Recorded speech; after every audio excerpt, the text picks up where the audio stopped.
ঢুকতে থাকা বাংলাদেশ ফুটবলের কথা তো বাংলাদেশের মানুষ ভুলেই যাচ্ছিল।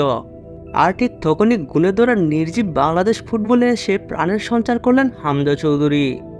শুধু হামজা চৌধুরী নয়, জামাল ভুঁইয়া, তারেক গাজী, ফাহমিদুল ইসলাম এরা সবাই বাংলাদেশ ফুটবলকে পুনরুজ্জীবিত করতে বিরাট ভূমিকা পালন করেছে। আর ফুটবল উন্মাদনার জ্বলতে থাকা বাংলাদেশের আগুনে ঘি ঢাললেন সাবেক ফুটবলার মোহামেডান কোচ আলফাজ আহমেদ। বিদেশি ফুটবলাররাই বাংলাদেশের ফুটবল ধ্বংসের কারণ হবে বলে তিনি মনে করেন। আর এজন্য তিনি বলেন, দেশে কিভাবে ফুটবলার তৈরি করতে হবে সেই চিন্তা না করে যদি প্রবাসী ফুটবলার খুঁজতে থাকে, তাহলে ভবিষ্যতে শুধু প্রবাসীরাই জাতীয় দলে খেলবে আর দেশের ফুটবলাররা চেয়ে চেয়ে দেখবে। ফুটবল ধ্বংস হতে যা বাকি আছে তা ধীরে ধীরে পূরণ হচ্ছে আর কি। যতটুকু ধ্বংস হওয়ার তা তো হয়ে গিয়েছে, কিন্তু আরও অবনতির দিকে যাচ্ছে। আর একথা বলেই মাইকা চিপায় পড়ে গেছেন সেই আলফাজ আহমেদ। কারণ সাথে সাথেই বাংলাদেশে ফুটবল প্রেমীদের মাথা গরম হয়ে গিয়েছে। তাদের পাল্টা প্রশ্ন হলো, দেশকে এতদিন যে 10টা বিশ্বকাপ আইনা দিচ্ছেন সেগুলো বাইর করে একটু দেখি। শুধু তাই নয়, কেউ কেউ তো তার চেহারা দেখে গুলিস্তানের ডান্ডিকুরের সাথে তুলনা করছেন।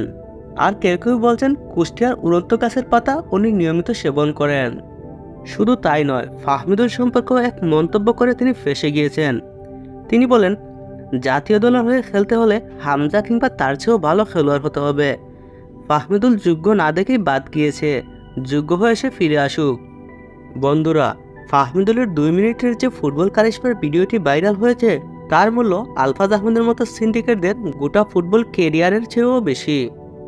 আসল কথা এটা না, আসল কথা হলো বাংলাদেশ ফুটবলের পরিবর্তন হলে অচল মালগুলো যে আর চলবে না সেই ভয়ে আছেন আলফাজ আহমেদের মতো সিন্ডিকেটরা। বন্ধুরা, আলজেরিয়ান বংশোদ্ভূত জিনেদিন জিদান ফ্রান্সকে বিশ্বকাপ জিতিয়েছেন। এমবাপ্পে ফ্রান্সকে বিশ্বকাপ জিতিয়েছেন, যার পূর্বপুরুষ ছিলেন ক্যামেরুনের অধিবাসী।